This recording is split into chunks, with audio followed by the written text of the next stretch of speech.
अस्सलाम वालेकुम, मैं हूं इब्ने तनवीर और आप देख रहे हैं मेरा यूट्यूब चैनल इब्ने तनवीर।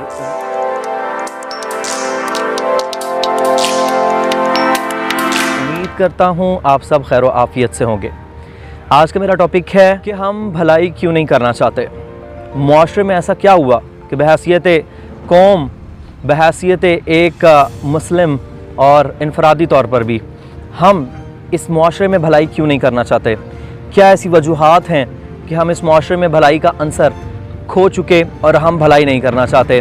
आज का मेरा टॉपिक यही है। ऐसा क्या है कि हमारी वजह से किसी को कोई फ़ायदा नहीं होता। एक रास्ते में पड़ा हुआ पत्थर हम इसलिए नहीं हटाना चाहते कि जिसने फेंका है वो खुद ही उठाए, या हमें ठोकर लगी है किसी और को भी लगेगी तो उसको पता लगेगा कि इस काम को ख़त्म करना है, ये इस पत्थर को हटाना है। ऐसा क्यों नहीं चाहते कि हमारी ज़ात की वजह से किसी को फ़ायदा हो। सड़क पे पड़ा हुआ एक खड्डा, हमारी कौम उस खड्डे में से गुजरना सीख जाती है, ये ट्रिक्स सीख जाती है कि उस खड्डे में से कैसे गुजरा जाए। लेकिन ये कौम ये क्यों नहीं सोचती कि इसकी वजह से किसी का एक्सीडेंट भी हो सकता है, ये किसी के लिए नुकसानदेह भी है। हमें इस खड्डे को फिल करना चाहिए। हम बहैसियत कौम बुराई में इस कदर मुब्तला हैं कि हम बुराई के अंदर रहना सीख जाते हैं, लेकिन उस बुराई को बुरा नहीं कहते। यही वजह है कि आज पूरी दुनिया में हमें गलत नामों से जाना जाता है। पूरी दुनिया में हमारा इमेज बर्बाद है और बहैसियत कौम हम किसी के लिए फ़ायदेमंद नहीं हैं। आखिर इन चीज़ों की वजूहात क्या हैं, हमें अपने अंदर ये बातें तलाश करनी होगी। ऐसा क्या है कि पहले एक वक्त था कि कहा जाता था कि आपके पड़ोस में कोई भूखा ना सोए। हम लोग क्या करते थे कि कुछ बनाते थे घर, जब भी घर खाने में रेगुलर भी, तो किसी न किसी हमसाये के घर भेज देते थे। लेकिन अब इस भलाई का अंसर मुआशरे में से ख़त्म क्यों हो रहा है। हमें तो अपने घर, महंगाई को अगर देखा जाए तो अपने घर में भी अभी फ़िलहाल ये परवाह होती है कि यार किस तरीके से पूरा करना है। लेकिन अब जो दूसरे भूखे प्यासे हमसायों के क्या हालात हैं कोई नहीं जानना चाहता, क्योंकि इस मुआशरे में से भलाई का अंसर ख़त्म होता जा रहा है। और भलाई का अंसर ख़त्म होने की एक बहुत बड़ी वजह ये भी है कि मुआशरा बहुत ज़्यादा हसद का शिकार होता चला जा रहा है कि आप किसी के घर कुछ भेजते हो तो लोग ये कहने की बजाय कि यार दे डिड समथिंग गुड, वो कहने की बजाय लोग कहते हैं यार इन्हों को लेना वादू है कि साढ़े घर भी भेज देने। मतलब बहुत ज़्यादा मुआशरे में गलत चीज़ें सरायत कर चुकी हैं। यही वजूहात हैं जिसकी वजह से मुआशरे में भलाई का अंसर ख़त्म होता चला जा रहा है। ये कहा जाता है कि यार भलाई का ज़माना नहीं रहा। हर कोई कहता है यार भलाई का ज़माना नहीं रहा, भलाई का ज़माना नहीं रहा। तो भाई भलाई का ज़माना तो तब रहेगा ना जब हर एक के अंदर भलाई का अंसर पाया जाएगा। हर कोई ये जज्बा रखता होगा कि हमें दूसरे के साथ भलाई करनी है। हम पत्थर सड़क से इसलिए हटाएंगे कि यार किसी और को नुकसान ना हो जाए। मुझे तो एक ठुड्डा लग गया ना, मुझे तो चलो यार इससे एक झटका लग गया, किसी और को ना लगे। हमें खड्डा फिल करना है, या उसके लिए आवाज़ उठानी है, या अपने इलाके के रिस्पॉन्सिबल को कहना है कि भाई फिल इट, क्योंकि इससे नुकसान हो रहा है। आज हम गिरेंगे कल को कोई और गिरेगा।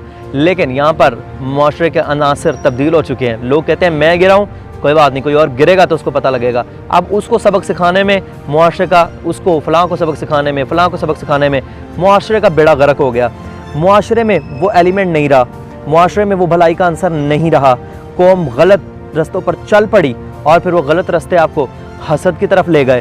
फिर क्या हुआ कि कौम ने एक दूसरे से हसद करना शुरू कर दिया, लोगों ने एक दूसरे से हसद करना शुरू कर दिया। भलाइयों के बजाय लोग ये कह रहे हैं और दे नाल होएगा तो पता लगेगा। यानी कि सबक सिखाने की तरफ हर कौम चल पड़ी, लेकिन खुद सबक सीखने के लिए तैयार नहीं। जब आपके अंदर से भलाई और नेकी का जज्बा ख़त्म हो जाए और आपको ये पड़ जाए कि मैं सबक सिखाऊं दूसरों को, हर कोई प्रोफेसर बनना चाहे और हर किसी की ख्वाहिश ये हो कि मेरे से दुनिया सीखे, मैं दुनिया को सिखाऊं, सबक सिखाऊं, मज़ा आए। जब अपनी वाह के पीछे कौम लग जाए तो फिर क्या होता है कि मुआशरे में से एक भलाई का अंसर ख़त्म हो जाता है, जो आज हमारे मुआशरे में बहुत ज़्यादा देखने को मिल रहा है। और हर कोई ये सोचता है मैं भलाई क्यों करूँ, मुझे क्या मिलेगा। भाई सवाब भी तो कोई चीज़ है, कोई अल्लाह की रज़ा, खिदमत खल्क, कोई अवाम की खिदमत और नेकी का जज्बा भी तो कोई चीज़ है। आज की मेरी वीडियो यही पैगाम दे रही है कि भाई भलाई का जज्बा अपने अंदर पैदा करो, अपने अंदर भलाई का जज्बा वापस लाएं। वो जो हमसाया रात को भूखा सो जाता है, हमें पता भी नहीं होता, हम लोगों को इस तरफ वापस आना पड़ेगा। हमें पता होना चाहिए कि भाई कौन हमारे घरों के इर्द गिर्द गरीब है, कौन मसाइल में घिरा हुआ है, हमें उसको हेल्प आउट करना चाहिए विदाउट शो ऑफ। और हमें भलाई के अंसर को कायम रखना चाहिए। अगर कोई पत्थर देखते हैं तो उसको इस नेकी की वजह से हटा दें कि अल्लाह मुझे इसका सवाब देगा, अजर देगा और लोग मसाइल से बचेंगे। और अगर आप कोई खड्डा देखते हैं then you should concern with specific person जो उससे रिलेटेड है कि भाई इसको फिल करो। अगर आप इस्तात रखते हैं then you should fill that खड्डा।